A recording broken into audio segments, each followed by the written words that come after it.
All right, so today we're diving into the case of Beverly Allitt, Oh, yeah. this English serial killer who preyed on children while she was working as a nurse.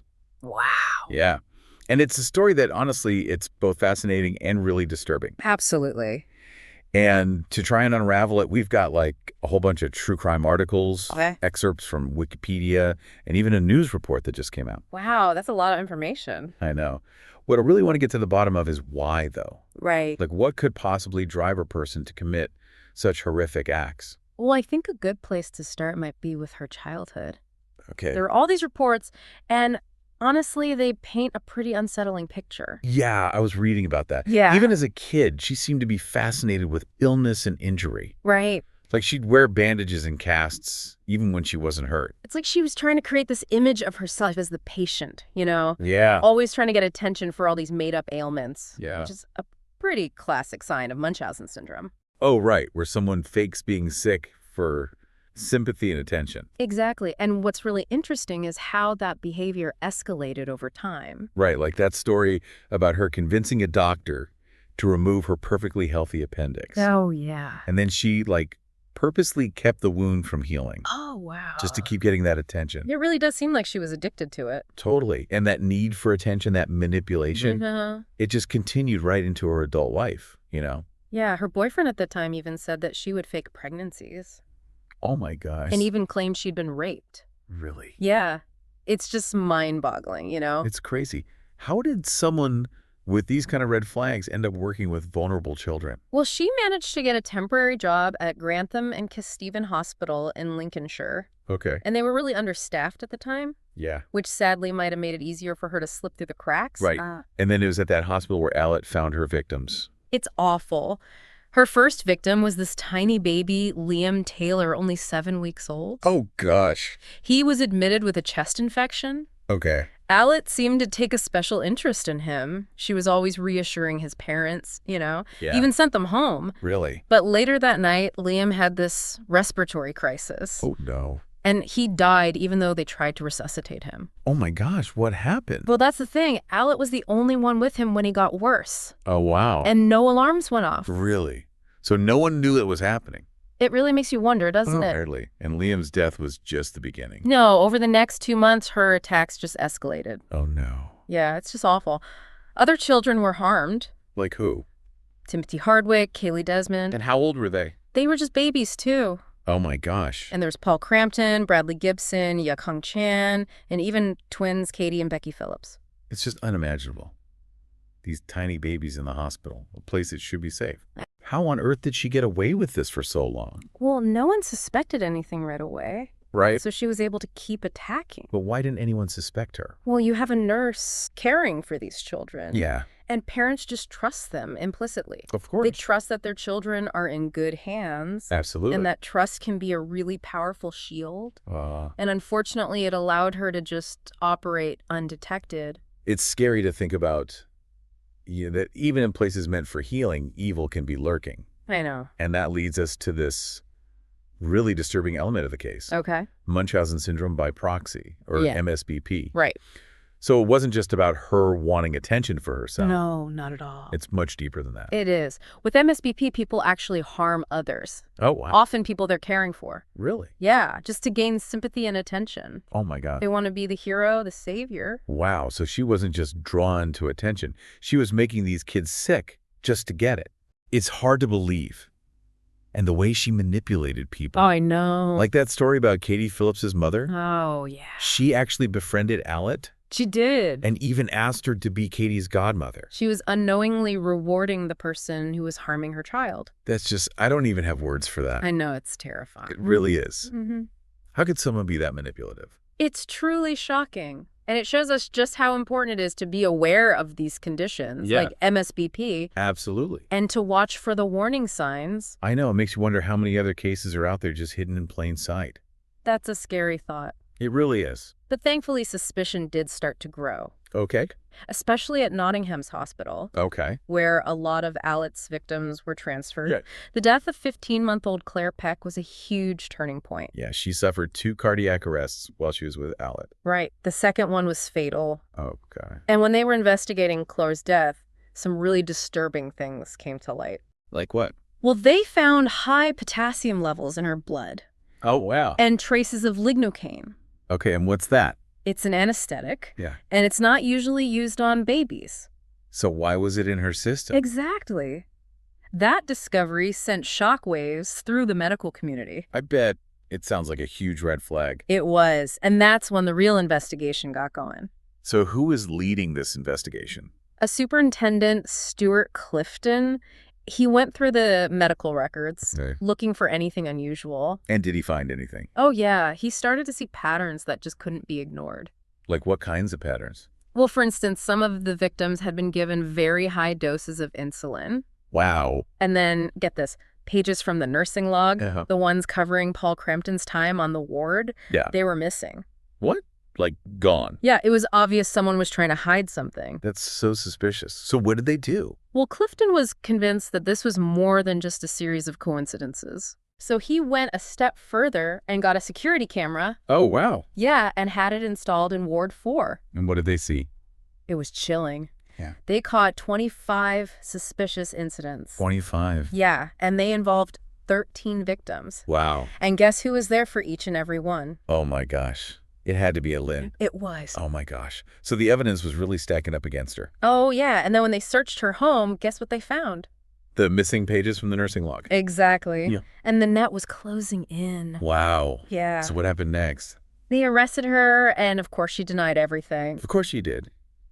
But the evidence was just overwhelming. It was. The trial was really intense. I can imagine. But in the end, the jury saw right through her. So she was found guilty. Yes.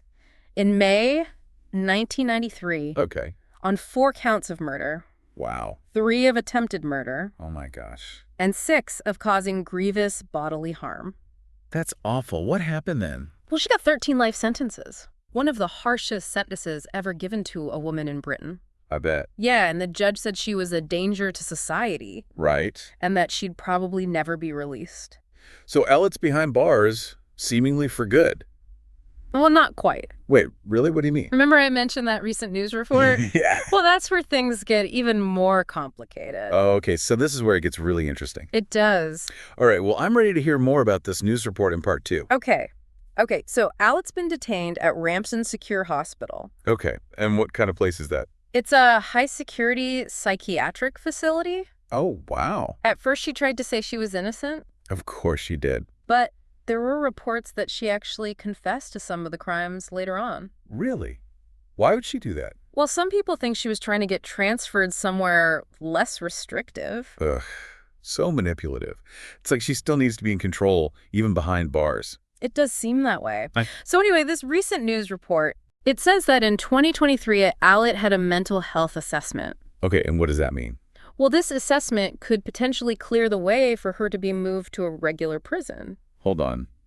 You mean she could actually get out, but she got 13 life sentences. Yeah, but if she's transferred to a regular prison, she might become eligible for parole. Wow, that's a huge deal. It is. It's caused a lot of controversy in Britain. I can imagine. Yeah. How do you balance justice for those families with the risk of letting someone like that out? That's the million-dollar question, isn't it? It really is. Yeah. And we still don't fully understand why she did it. Exactly. It's terrifying to think she might be released one day. Yeah. On the one hand, you have the victims and their families. Right, they deserve justice. They do.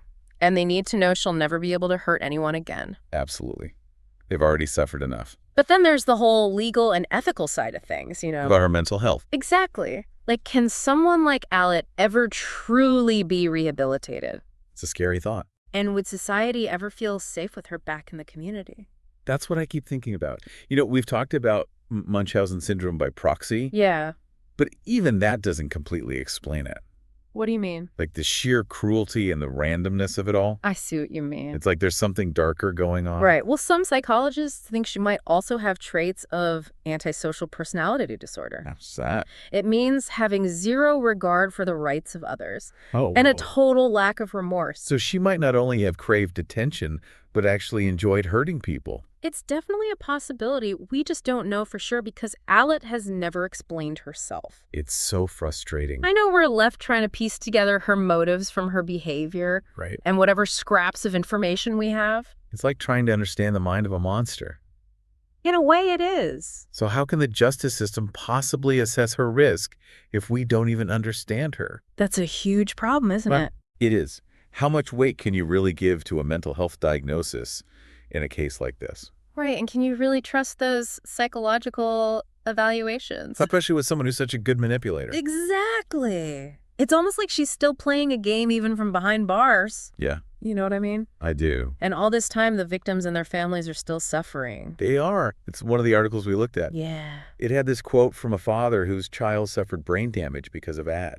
Oh, gosh. He said, "Our lives were turned upside down in an instant. We went from being a normal family to living in a constant state of crisis." Wow, it's just not fair. They're basically serving a life sentence because of her. That's a good way to put it. And to think she might just walk free one day. It's hard to swallow, isn't it? It really is. It just makes me so angry. I understand. You know, their stories really show us the ripple effect of these kinds of crimes. Absolutely. It goes way beyond the victims themselves. Right. It impacts families and whole communities. It's just like a wound that never fully heals. Yeah. And it makes you think about how we can support these families. Exactly. How do we help them heal and move forward? Well, that's something we'll talk about in part 3 of our deep dive. Oh? We'll focus on the victims and their families. Yeah. And look at the long-term effects of the trauma they've been through, Right. their fight for justice, Yeah. and what resources are out there to help them. It's important that we don't forget about them. I agree. You know, it's hard to even imagine the pain the families impacted by Ella's crimes have gone through. It really is. We've talked about her maybe getting out in her psychology, Right. but we can't forget about the real people whose lives she destroyed. Absolutely. Their stories really show us the ripple effects of these crimes. You know, it's Yeah. not just the victims themselves. Yeah. It affects families and communities for years and years. It's true. Yeah. And for the families who lost their children, Yeah. they were robbed of the most precious thing imaginable, Right.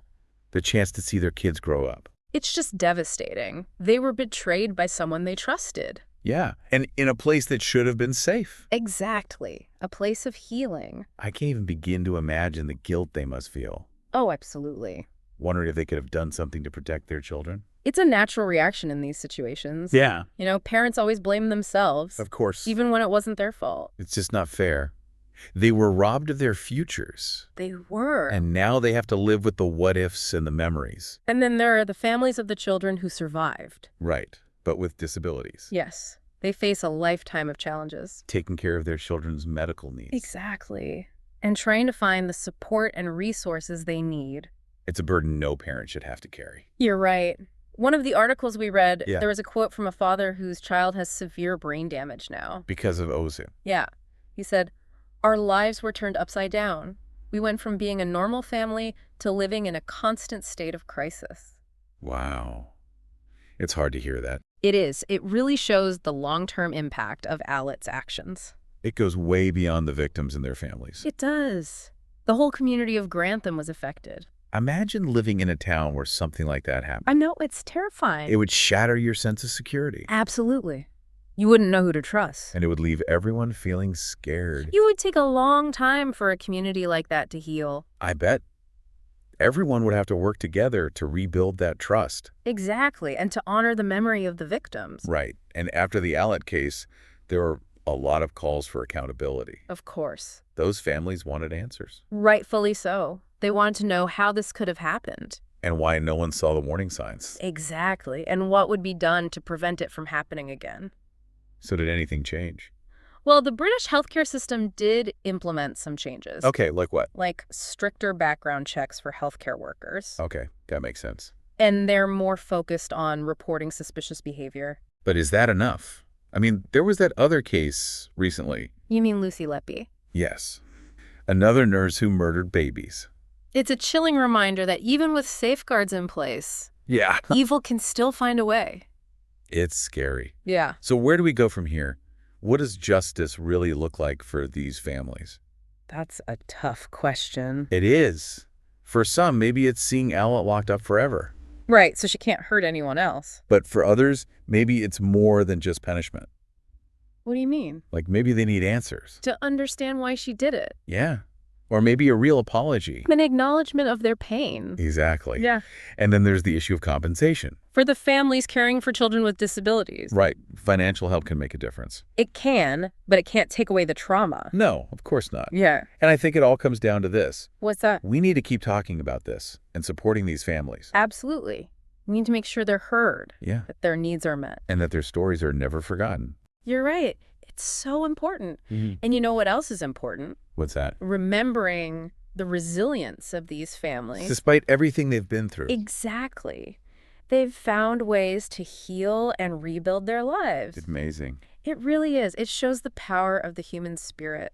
To overcome even the darkest of times.